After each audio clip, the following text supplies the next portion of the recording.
Very briefly, welcoming all dignitaries who are there, former professors from Pantnagar University, Dr. Padhyay, Dr. Sarita ma'am,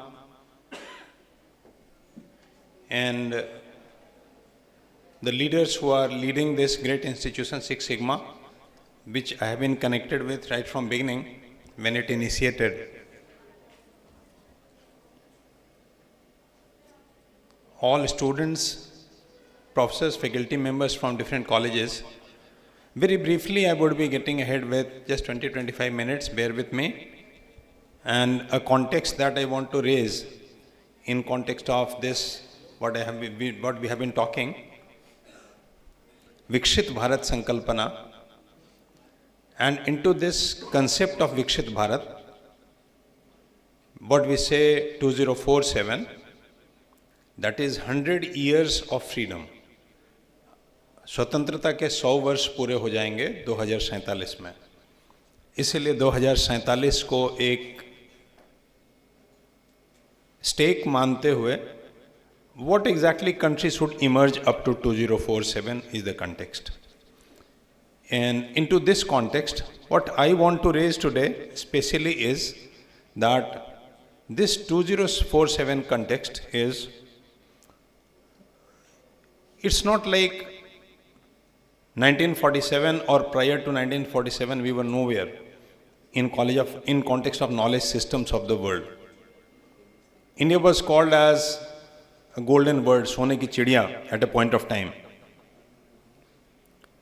So when we design up a map of 2047 of the country, how actually this country is supposed to be emerging towards 2047, let's get into an assessment of the roots of the country, where we were. अपने roots को पहले देखना जरूरी है, roots को touch करना जरूरी है. जब अपने नॉलेज सिस्टम को, अपने रूट्स को स्पर्श करते हैं, देखते हैं, तो आगे का दृश्य कैसा होना चाहिए ये महत्वपूर्ण हो जाता है. Over here into this context I just want to put up 2-3 points for young students, specially those who are there into different colleges or disciplines.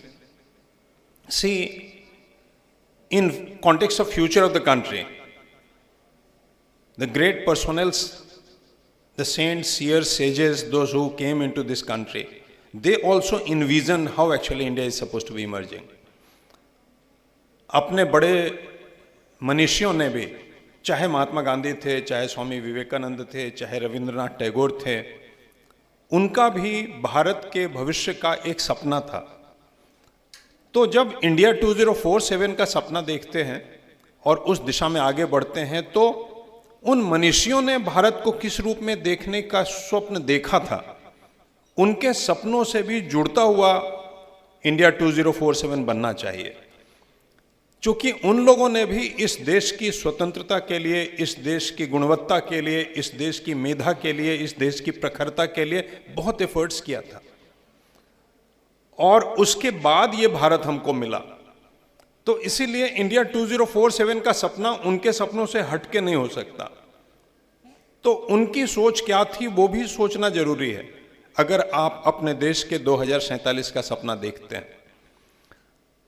और उस कॉन्टेक्स्ट में एक कदम आगे चलकर देखते हैं कि how actually this country is suppose to be emerging in upcoming days as it is going towards India 2047. So let's delve down into a concept of India 2047 briefly and in context of Indian knowledge systems that prevailed, because this is important. So let's get into that very briefly. The next one. See, this is the vision that has been put up in front of the country, India 2047. When it says to transform India into a developed nation by 2047, marking 100 years of independence with prosperity for all, global leadership and strong institutions. Each word is important, which has been paved by the government in front of us in context of envisioning India 2047. साहब ये India 2047 का vision है जो भारत सरकार ने हम लोगों के सामने रखा है. और इसमें the first word that is there is very important. It says transforming India into a developed nation. And for that, the generations must understand what's the difference between developing nation and developed nation. Why are we called developing nation? And which are the developed nations? And how this journey will emerge from developing nation to developed nation. And into that context of development, when we say we envision India emerging as a developed nation in upcoming days, the question that appears very important, and you must understand that this concept of development or concept of developed nation, will it be imbibed only through Western models? That being America becomes getting developed, or being China becomes getting developed, or being Germany or Japan becomes getting developed, or this concept of developed nation will be rooted into Indian culture, tradition, heritage, truth of India, the population of India, the villages of India, agriculture of India, agriculture-based big community and society of India. What exactly will be the concept of developed nation in Indian context is a big and burning question in front of us. हम जाते हैं दुनिया में, विदेशों में भी जाते हैं, और जब वहां जाकर देखते हैं, वहां के मॉडल्स को देखते हैं डेवलपमेंट का, और फिर हम अपनी सच्चाई को देखते हैं, और हम ये समझ पाते हैं कि आंख मूंद कर हम अमेरिका नहीं बन सकते, कभी नहीं बन सकते, और ना हमें बनने की जरूरत है। इसीलिए कि उनकी सच्चाई, उनके रूट बहुत डिफरेंट है हमारे कॉन्टेक्स्ट में। हम तो 6.5 लाख गांवों का देश है, 6.5 लाख गांव हैं पूरे दुनिया, पूरे हिंदुस्तान के अंदर में फैले हुए, और आज भी मेजॉरिटी ऑफ पॉपुलेशन, बहुत बड़ी आबादी गांवों के अंदर है, और आज भी हम खेती पर निर्भर देश हैं, और हमसे जुड़ता हुआ कोई ना कोई खेती पर निर्भर होता है, खेती या खेती से जुड़े हुए व्यवसायों पर निर्भर है। और आज भी कंसेप्ट ऑफ डेवलपमेंट की हमारी अपनी थियोलॉजी है। हम कभी भी कंज्यूमरिस्ट कंट्री नहीं रहे, कैपिटलिस्ट कंट्री भी नहीं रहे, हम तो त्यागमूलक संस्कृति लेकर चलने वाले देश रहे। जिस समय सोने की चिड़िया कहा जाता था, तब भी हम कंज्यूमरिस्टिक नहीं थे, भोगवादी नहीं थे। केवल संचित करना, कैपिटल उसको कंजर्व करना, ये हमारा कंसेप्ट नहीं था। हमारी सोच की जड़ में कुछ और है। तो फिर हिंदुस्तान का डेवलप्ड नेशन का जो कॉन्सेप्ट है, क्या वो डेवलप्ड नेशन का कॉन्सेप्ट हमें अमेरिका बताएगा कि डेवलप्ड नेशन क्या होता है, या केवल वो आर्थिक आंकड़े बताएंगे कि डेवलप्ड नेशन क्या होता है? क्या पर कैपिटा इनकम केवल डिसाइड करेगा कि डेवलप्ड नेशन क्या होता है? केवल जीडीपी डिसाइड करेगी कि डेवलप्ड नेशन क्या होता है? दुनिया में कुछ ऐसे देश भी हैं जिनकी जीडीपी बहुत हाई है, बहुत ऊंची है, लेकिन वो देश जड़ों से खोखले हो गए। फिर ये सोचने की बात है कि हम आज दुनिया में कम जीडीपी के होते हुए भी, कम पर कैपिटा इनकम के होते हुए भी, दुनिया की बड़ी ताकतों के सामने सीना तानकर खड़े कैसे रह जाते हैं? कोरोना में सारी दुनिया हिल गई, भारत क्यों नहीं हिला? हम कोरोना को कैसे कन्फ्रंट कर गए? टैरिफ में सारी दुनिया हिल गई, टैरिफ में, इस टैरिफ वॉर में हम क्यों नहीं हिले? जब हमने आणविक परीक्षण किया और हमारे ऊपर अमेरिका ने प्रतिबंध लगा दिया, उन प्रतिबंधों के बाद हम नहीं हिले, हम खड़े रह गए उनके सामने। फिर भी वो कौन सी ताकत है भारत की जो पर कैपिटा इनकम लो होते हुए, जीडीपी कंपैरेटिवली दुनिया के देशों से लो होते हुए भी हमको सस्टेन कर देती है? उन ताकतों को छोड़कर भारत कमजोर होता है। इसीलिए हमारी संकल्पना जो होगी, the concept that we would be imbibing for developed nation should be based on our integrated truth of strength into Indian context. ये बात समझनी बहुत महत्वपूर्ण है। और उस कॉन्टेक्स्ट में भारत सरकार ने एक बड़ा काम किया है। कुछ वर्षों में सारे विश्वविद्यालयों में बहुत बड़े मात्रा में इस काम को किया है। Revival of Indian knowledge system, IKS unit, सारे आईआईएम्स में चले जाइए, सारे आईआईटीज में चले जाइए, हर जगह आईकेएस, इंडियन नॉलेज सिस्टम की बात हो रही है। ये इंडियन नॉलेज सिस्टम है क्या? भारत की ज्ञान परंपरा क्या है? और भारत की ज्ञान परंपरा के आधार पर विज्ञान बनना चाहिए। भारत की ज्ञान परंपरा के आधार पर कृषि खड़ी होनी चाहिए। भारत की ज्ञान परंपरा के आधार पर हमारे विकास का मॉडल बनना चाहिए। This what actually we are emerging towards. इस दिशा में हम बढ़ रहे हैं। तो फिर यह जानना जरूरी है कि भारत की ज्ञान परंपरा है क्या, इंडियन नॉलेज सिस्टम क्या है। Are we in a situation to touch some of those tenets which talk about Indian knowledge system? ये प्रश्न है, और इसी प्रश्न को केवल छूने के लिए आज मैं आप लोगों के बीच में खड़ा हुआ हूं।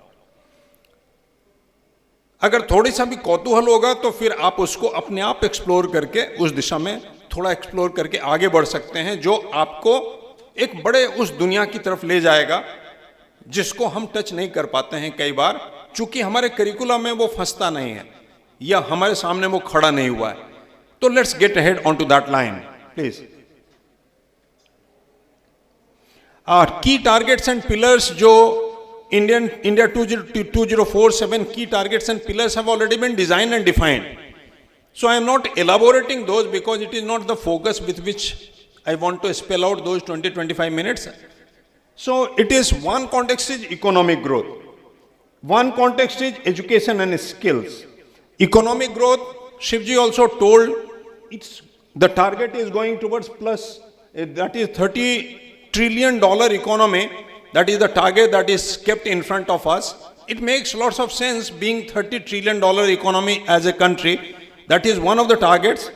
Some of those education and skill context where we aspire that world would be coming to India for education and skilling, not Indians moving out for education and skilling, as in present context where Indian students aspire to get into America, Canada, Australia for their higher education.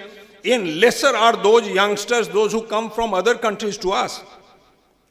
Those were the days earlier when students used to come to us, but in present context it has come up to minimal. हमारे लिए हमारे शिक्षा का जो उच्च शिक्षा का और उच्चस्थ शिक्षा का जो हमारा पैमाना है वो दुनिया के विश्व के दूसरे देशों के संस्थानों की तरफ मुड़ गया। क्या वो समय आएगा जब दुनिया के तमाम लोग हम तक आएंगे? आगे के स्लाइड्स में मैंने एक स्लाइड लगाया है नालंदा और तक्षशिला विश्वविद्यालय का। जो तक्षशिला विश्वविद्यालय कभी हुआ करता था भारत में, आज अफगानिस्तान पाकिस्तान का जो बॉर्डर का इलाका है उस वाले इलाके में वो अवस्थित था। उस तक्षशिला विश्वविद्यालय में दुनिया के 60-65 देशों के विद्यार्थी पढ़ते थे।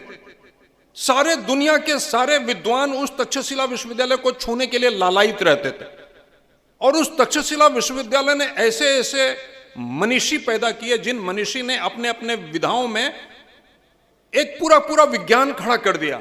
ऐसा तक्षशिला विश्वविद्यालय अपनी धरती पर होता था।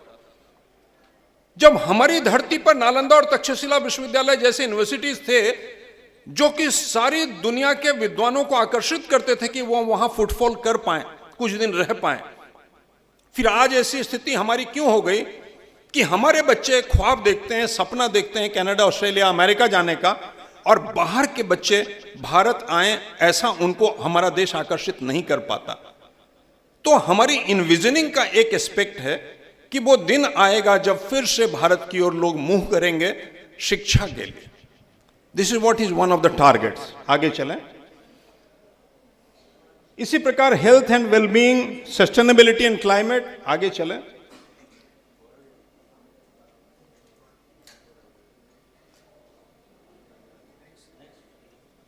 Social inclusion, governance and security, और आगे चलें।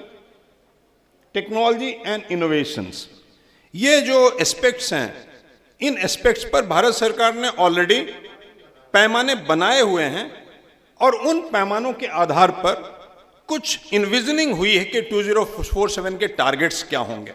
मैं अब यहां से आपको जो इंडिजिनस नॉलेज सिस्टम का कॉन्टेक्स्ट है, भारतीय ज्ञान परंपरा का जो कॉन्टेक्स्ट है, उस तरफ लेकर आता हूं कि इन सभी विषयों में जितनी भी बातें यहां हुई हैं, इन सभी विषयों में हम कहां खड़े थे, हम कहां पर थे, और आज वो ज्ञान परंपरा जो भारत की है वो कहां पर खड़ी हुई है, उस दिशा में हम लोग आगे बढ़ रहे हैं। We are going towards that. ये इंडिया 2047 के कॉन्टेक्स्ट में जो भारतीय ज्ञान परंपरा है उस दिशा में हम आगे बढ़ रहे हैं। आगे चलें। एक बहुत बड़े गर्व का विषय होता है सारी दुनिया में जब हम लोग आर्यभट्ट का नाम लेते हैं। आप सबने सुना होगा आर्यभट्ट नाम के जो मनीषी हुए, जो आर्यभट्टीय नाम का इनका ग्रंथ है, आज भी वो ग्रंथ सुलभ संदर्भ के लिए उपलब्ध है। पाई जो कहते हैं उसका कंसेप्ट आर्यभट्ट ने दिया, शून्य की संकल्पना आर्यभट्ट ने दी। जो आपने सॉन्ग सुना होगा, जीरो दिया मेरे भारत ने, यह आर्यभट्ट का it's something like hundreds of years back into this country। और इनके द्वारा जो दिया हुआ एक संकल्पना जो दुनिया बाद में स्वीकार कर पाई, जब इन्होंने कहा कि पृथ्वी अपने एक्सिस पर घूमती है, यह संकल्पना उन्होंने अपने मेजरमेंट्स के साथ सबसे पहले दिया था। और प्लेस वैल्यू सिस्टम और एडवांस एस्ट्रोनॉमी के जनक माने जाते हैं आर्यभट्ट, जिन्होंने हम सबके सामने ये संकल्पनाएं खड़ी की हैं। और एक्लिप्सेस जो आते हैं, एक्लिप्सेस की शैडो थ्योरी ये आर्यभट्ट ने अपने आर्यभट्टीय में बताई। आर्यभट्ट एक ऐसी परंपरा के जनक थे, इनके शिष्यों में ऐसे परंपरा के जनक थे, इनके शिष्यों में बड़े विद्वान हुए जिन्होंने इनके काम को आगे बढ़ाया। तो एक बहुत बड़ा कंट्रीब्यूशन और बहुत बड़ा विज्ञान का जो आगार है, the source of knowledge systems which emerged into the world, on which lots of researches emerged into latter ages, is based on Aryabhatiya, the granth that was given by Aryabhatta ji। Get ahead। Mathematics और astronomy के field में ये Pioneer है। वराह मिहिर हैं। इन वराह मिहिर को मुख्य रूप से जानते हैं, इनका जो पंच सिद्धांतिका नाम का ग्रंथ था, आज भी उपलब्ध है। अधिकांश ग्रंथ आज भी आज के कॉन्टेक्स्ट में उपलब्ध हैं। वराह मिहिर अपने समय के एस्ट्रोनॉमर और पॉलीमैथ के एक्सपर्ट के रूप में जाने जाते थे। और इन्होंने मुख्य रूप से उस समय में हजारों साल पहले जो नक्षत्र विज्ञान है, नक्षत्र विज्ञान में उनकी पूरा ग्रंथ नक्षत्र विज्ञान से जुड़ता हुआ है। और उन्होंने कॉमेट्स मीटियोर्स के कॉन्टेक्स्ट में विशद अध्ययन करके संकल्पनाएं हम सबके बीच में रखी। वराहमिहिर के ग्रंथ में प्लेनेटरी कंजंक्शंस और इक्लिप्सेस का भी उल्लेख है। और इनको वराहमिहिर को इंडियन एस्ट्रोलॉजी, जो वास्तु कहते हैं हम लोग, इंडियन एस्ट्रोलॉजी का जनक के रूप में वराहमिहिर का नाम आज भी लिया जाता है। He becomes one of those gigantic figures into Indian context who came up into hundreds years back। आगे चलें। पाणिनि का नाम हम सब ने सुना होगा।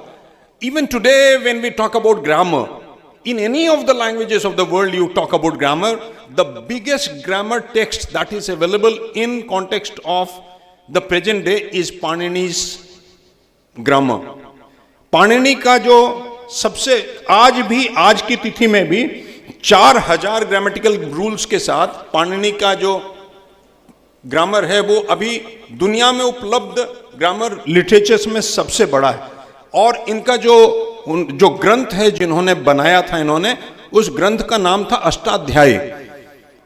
तो that Ashtadhyayi becomes monumental piece of language and grammar right from thousands of years till today. तो पाणिनि भी उस दिशा में एक बहुत बड़ा नाम है भारत का, जो भाषा के क्षेत्र में, संस्कृत के क्षेत्र में जिन्होंने एक मिसाल कायम की थी। आगे चलें। ये चरक, आपने चरक का नाम सुना होगा। चरक वैद्य थे और वैद्य आयुर्वेद के क्षेत्र में चरक का बहुत बड़ा काम था। चरक संहिता चरक ने रचित की थी। और उनका जो इनपुट था, उनके इनपुट में चरक संहिता के साथ में इन्होंने पहली बार डाइजेशन सिस्टम, इम्यूनिटी सिस्टम के ऊपर विशद अध्ययन किया था। और उस अध्ययन के आधार पर हजारों तरह के औषधियों का उल्लेख किया था। और प्रिवेंटिव मेडिसिन का कॉन्सेप्ट भी अष्टाध्यायी में उन्होंने दिया था। तो चरक संहिता में इन्होंने दिया था। तो ये चरक का भी नाम अपने आप में चरक संहिता के साथ जो आयुर्वेद नाम की चीज है उसके साथ में जुड़ता हुआ बहुत बड़ा नाम है। आगे चलें। उस समय में चरक की प्रयोगशाला में चरक के द्वारा अपने आप डेवलप्ड जो इंस्ट्रूमेंट्स थे जो वो यूज करते थे, आज भी उनके मॉन्यूमेंट्स में, उनके ग्रंथों में उनका उल्लेख है। जो इंस्ट्रूमेंट्स उन्होंने डेवलप किया था अपनी प्रयोगशाला के लिए और अपना जिस तरह का लैब डेवलप किया था। आगे चलें। भास्कराचार्य, भास्कराचार्य भी मैथमेटिशियन थे, गणितज्ञ थे और एस्ट्रोनॉमर थे। और इनका जो इनकी पुस्तक है उसका नाम है लीलावती। और ये लीलावती जो है मैथमेटिक्स और अलजेब्रा की मोन्यूमेंटल टेक्स्ट है अपने समय की। और अरिथमेटिक, अलजेब्रा और ज्योमेट्री के प्रकांड विद्वान थे अपने समय के। और इन्होंने कॉन्सेप्ट ऑफ, जैसे हमने कहा शून्य की संकल्पना, ठीक उसी तरह भास्कराचार्य ने इन्फिनिटी की संकल्पना दी। तो ये इन्फिनिटी का कॉन्सेप्ट भास्कराचार्य ने पहली बार दिया था। और 1114 CE में भास्कराचार्य थे, हजारों साल पहले की बात है। तो हमारी ज्ञान परंपरा का एक बहुत बड़ा नाम है भास्कराचार्य। आगे चलें। पातंजलि का नाम बहुत सुना होगा सभी ने। आयुर्वेद के साथ पातंजलि का नाम जुड़ता है। पातंजलि योग सूत्रों का नाम जुड़ता है, पातंजलि दर्शन का नाम जुड़ता है। और अष्टांग योग नाम की संकल्पना पातंजलि ने पहली बार दी थी। और पूरे शरीर का holistic science of body, sound, languages, ये इन्होंने ये कॉन्सेप्ट खड़ा किया था। तो पातंजलि को जो वर्तमान का योग शास्त्र कहते हैं उसके जनक के रूप में पातंजलि स्थापित हैं। एक बहुत बड़ा साइंस पातंजलि ने खड़ा किया और इनके ऊपर काफी काम हुआ, इनके काम के ऊपर काफी काम हुआ है और काफी सामग्री उपलब्ध है पातंजलि ने क्या किया था उसके ऊपर। नागार्जुन ये रसायन शास्त्र के विज्ञानी थे, बुद्धिस्ट सन्यासी थे और रसायन शास्त्र के विज्ञानी थे। एल्केमी कहते हैं एक ऐसा विज्ञान, आप किसी भी मेटल से सोना बना लेते हैं। इनको एल्केमिस्ट बोला जाता है अपने समय का, नागार्जुन को। और इन्होंने जो महायान बुद्धिज्म इस क्षेत्र में इन्होंने कंट्रीब्यूट किया था। और मरकरी बेस्ड एल्केमी, जो केमिस्ट्री में मरकरी बेस्ड एल्केमी के ऊपर इनका बहुत बड़ा काम है नागार्जुन का। आगे चले। महर्षि भारद्वाज, महर्षि भारद्वाज ने भारद्वाज संहिता लिखी थी। और भारद्वाज का नाम जाना जाता है इस कारण से कि भारद्वाज संहिता में पहली बार उन्होंने विमान शास्त्र का उल्लेख किया था। तो विमान नाम की जो एरोप्लेन्स की जो संकल्पना है, उस एरोप्लेन्स की संकल्पना राइट ब्रदर्स की बात करते हैं, लेकिन बहुत पहले विमान शास्त्र की संकल्पना और उसके सारे डिजाइन्स इन्होंने इनके ग्रंथ में पहले से मौजूद थे। अगले वाले में आइए। जो ये आप देख रहे हैं, ये पहला डिजाइन विमान का जो भारद्वाज ने क्रिएट किया था, जिसमें electric generators, mercury based engine system, boilers, fire emitters जैसी संकल्पनाएं जो उन्होंने अपने समय में सोची थी विमान के हिसाब से। तो भारद्वाज ऋषि को विमान शास्त्र की संकल्पना का पुरोधा या जनक कहा जाता है। यह भी अपने आप में महत्वपूर्ण बात है। आगे चलें। ये महर्षि कपिल हैं। ये महर्षि कपिल को सांख्य दर्शन का जनक कहा जाता है। तो सांख्य दर्शन के जनक के रूप में महर्षि कपिल हैं। और जो 3 गुण कहते हैं, तो सांख्य फिलॉसफी के जनक और 3 गुणों के जनक है ये। The person who propagated the concept of theory of gunas for the first time, he was Kapil. तेजी से चलते चलें, काफी समय हो जाएगा। कणाद कण से होते हैं। The concept of atomic theories, the concept of atoms and even beyond atoms was there into the concept of what Vaisheshika philosophy that was given by Kanad. So this Kana se ye naam Kanad bana. This was, and he also talked about early studies, early theories of gravity and gravitational forces into his studies, which is available into the literatures which has been developed by Maharshi Kanad. आगे चलें। सुश्रुत का उल्लेख मुख्य रूप से medical sciences में सुश्रुत बहुत बड़ा नाम है। और मेडिकल साइंसेस में ये दोनों विधाओं के तज्ञ थे। मुख्य रूप से Sushruta is called upon, named after surgery, but he was equally a man of medicines, because into Sushruta Samhita both the aspects are there, and Sushruta is specially known for surgery, and into his granthas which he developed, जो सुश्रुत ने ग्रंथ विकसित किए, उनके ग्रंथ में सुश्रुत संहिता में 8 प्रकार के शल्य क्रिया का उल्लेख है। 8 प्रकार की शल्य क्रिया जो सुश्रुत के समय में सुश्रुत के हाथों से होती थी उनकी प्रयोगशाला में, शल्य क्रिया यानी operations, different type of surgeries or operations that you do. 8 type of operations or surgeries are mentioned into Sushruta Samhita itself. तो सुश्रुत के समय में कितने डेवलप्ड लेवल पर ये मेडिकल साइंसेस को उन्होंने सर्जरी एंड मेडिसिन दोनों को खड़ा किया था और उनका अध्ययन कितना गहरा था, that also becomes a matter of quest for all those who are into medical sciences. Next please. ये जो मैंने बोला ये सुश्रुत संहिता में इट हैज बीन कैटरैक्ट का उल्लेख है, ट्रांसप्लांटिंग स्किन फ्लैप्स का उल्लेख है, हर्निया, फ्रैक्चर्स, डिसलोकेशंस, हेमोरॉइड्स को रिमूव करना, इस प्रकार की चीजों का उल्लेख सुश्रुत संहिता में. आइए,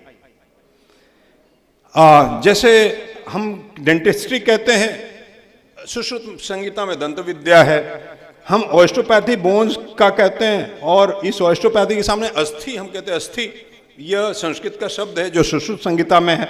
इस प्रकार से बहुत सारे जो शब्द हमने लिए हैं आज के शास्त्र में, मॉडर्न मेडिकल साइंसेस में, वो उनसे ही इम्बाइब किया है. चलिए आगे चलें. अथर्वन नाम के ऋषि थे. ये अथर्वन नाम के जो ऋषि हैं, इन्होंने he is one of those protagonist who was there behind generating Atharva Veda. We say 4 type of Vedas, Rigveda, Samaveda, Yajurveda and Atharva Veda. The Atharva Veda, concept of Atharva Veda, and one of those main protagonists behind Atharva Veda was the Rishi Atharvan. And for Rishi Atharvan, he studied huge lot onto fire and qualities of fire and nature of fire. So he was one of those protagonists of earlier days who was behind lots of sciences that has been included into Atharva Veda. चलिए आगे चलें. And he is Dirghatma. This person was mainly, his hymns and his prayers especially into one of the sciences that are related to human well-being. आगे चलें. Parashar Rishi, a man who talked about agriculture and agricultural researches in hundreds and thousands years back Christ. Parashar संहिता नाम का जो ग्रंथ है, उस पाराशर संहिता के ऊपर आज शोध हो रहे हैं.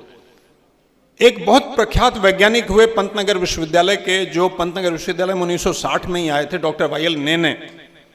उन्होंने बाद में जब उन्होंने रिटायरमेंट उनका हो गया, उसके बाद में उन्होंने एशियन एग्री हिस्ट्री फाउंडेशन नाम की संस्था बनाई. पंतनगर विश्वविद्यालय में एक बार आए थे. उन्होंने कहा कि इस पाराशर संहिता के एक एक श्लोक के ऊपर एक एक पीएचडी हो सकती है. और ये ईसा से कई हजार साल पहले उन्होंने पाराशर संहिता लिखी थी, जिसमें 2000 के करीब श्लोक हैं और वो सारे श्लोक कृषि से संबंधित हैं, कृषि शोधों से संबंधित हैं. He was one of the man who worked on to agriculture. Parashara Samhita. चलिए आगे चलें. ये पाराशर की प्रतिमा है जो कृषि महाविद्यालय के आगे में लगी हुई है. आगे चले. जो मैंने 2 विश्वविद्यालयों का नाम लिया, नालंदा विश्वविद्यालय और तक्षशिला विश्वविद्यालय, जो 2 बड़े स्तंभ थे भारत के ज्ञान विज्ञान के दुनिया में खड़े होने के पीछे. ये 2 बड़े स्तंभ थे जो भारत में खड़े थे. अगले वाले स्लाइड पर आए. ये नालंदा विश्वविद्यालय में, जो नालंदा विश्वविद्यालय का समय के साथ में नालंदा विश्वविद्यालय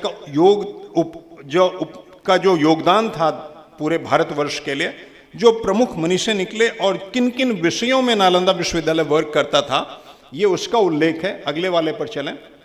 ये तक्षशिला विश्वविद्यालय है. मैंने कहा कि भारत और ये पाकिस्तान अफगानिस्तान की सीमा पर एक क्षेत्र है, कंधार, जहां पर ये पहल मौजूद था, ये तक्षशिला विश्वविद्यालय.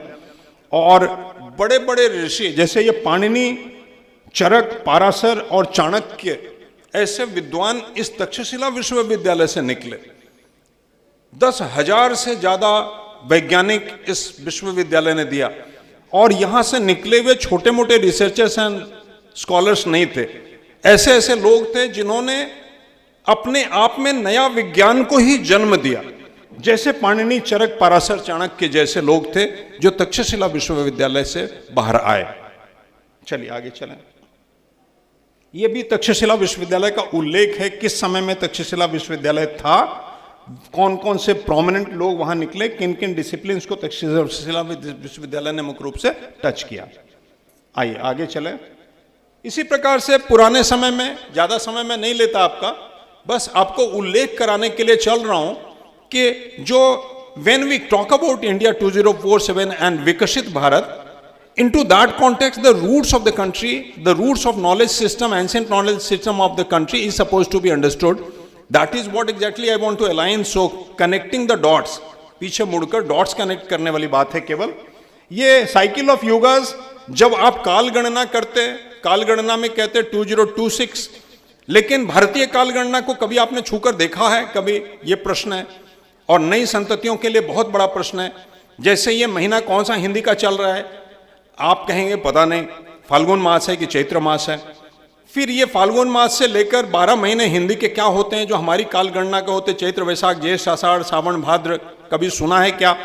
कभी आपने सोचा है कि जन्माष्टमी में कौन सा महीना लगता है, शिवरात्रि में कौन सा महीना लगता है, विजयदशमी में कौन सा महीना लगता है, रक्षाबंधन कौन से महीने में आता है, कौन से दिन में आता है? अगर जन्माष्टमी बोला तो अष्टमी तो है, अष्टमी किस महीने की है? मनाना तो है आपको जन्माष्टमी, मनाना है विजयदशमी, मनाना है होली, मनाना है दीपावली, लेकिन यह नहीं पता है कि हिंदी की किस तिथि पर वो दिन आता है। Because we have never been probing into our own roots. Janmashtami करके हम व्रत कर लेंगे, लेकिन किस महीने की अष्टमी है वो, ये नहीं पता। This is what the question is. तो ये वाला जो स्लाइड है मैंने इसीलिए लगाया कि जो भारतीय काल गणना की व्यवस्था है, एक बार देखिए तो झांक करके भारतीय काल गणना की व्यवस्था क्या है। मींस आसमान को छू लें लेकिन अपनी जड़ों को न भूलें। That becomes the biggest quest and that is suppose to be the biggest quest. वो सारी संततियां नष्ट होने को अभिशप्त होती हैं जो अपनी जड़ों से उखड़ जाती हैं। इसीलिए अगर जड़ों पे नहीं रहेंगे तो खत्म हो जाएंगे।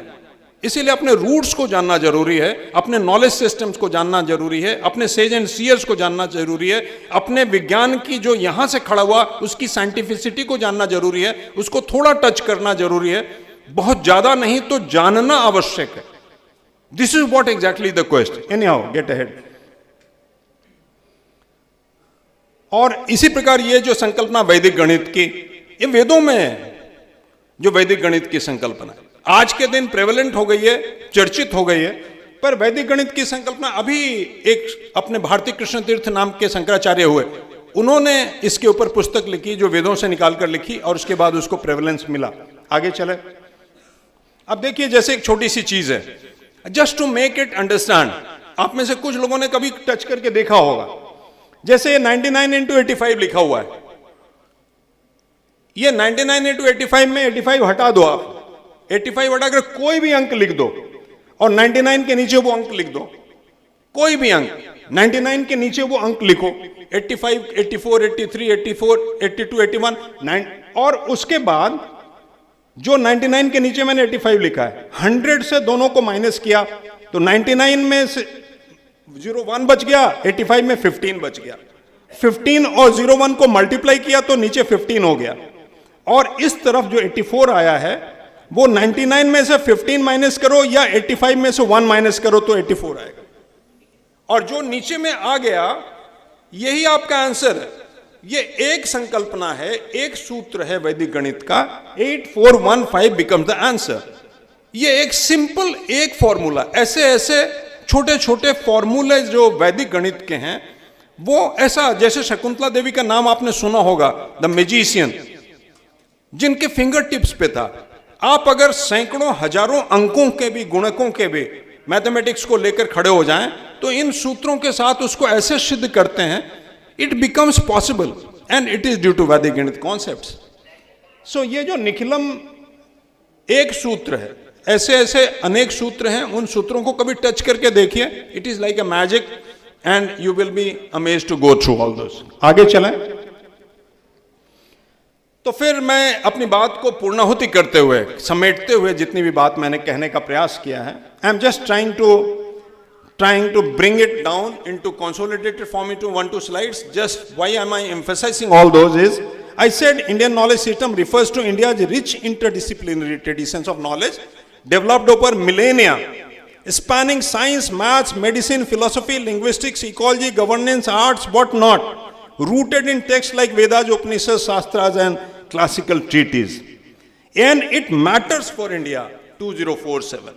You cannot imagine India 2047 just disowning all those which you already have.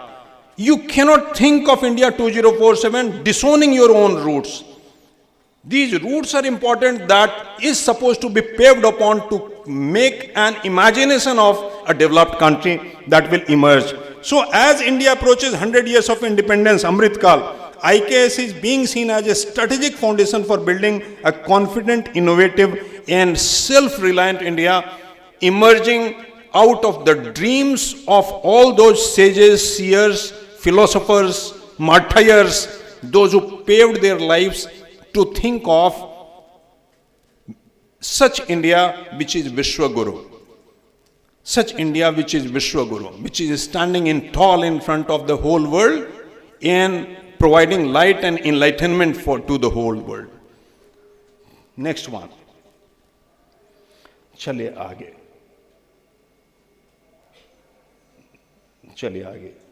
चलिए आगे हो गया, छोड़िए अब.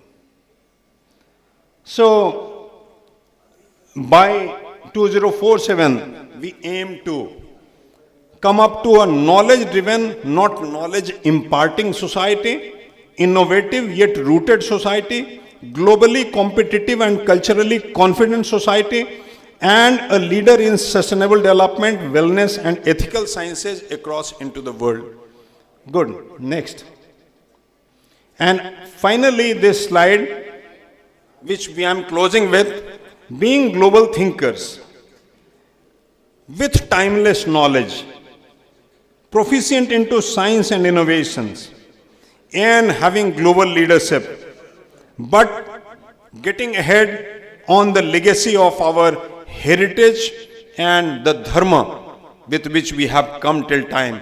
बस इतनी बात कहते हुए, up to this point, I thank you all for being with me across these minutes, and thank you all for your patient listening and hearing. Thank you.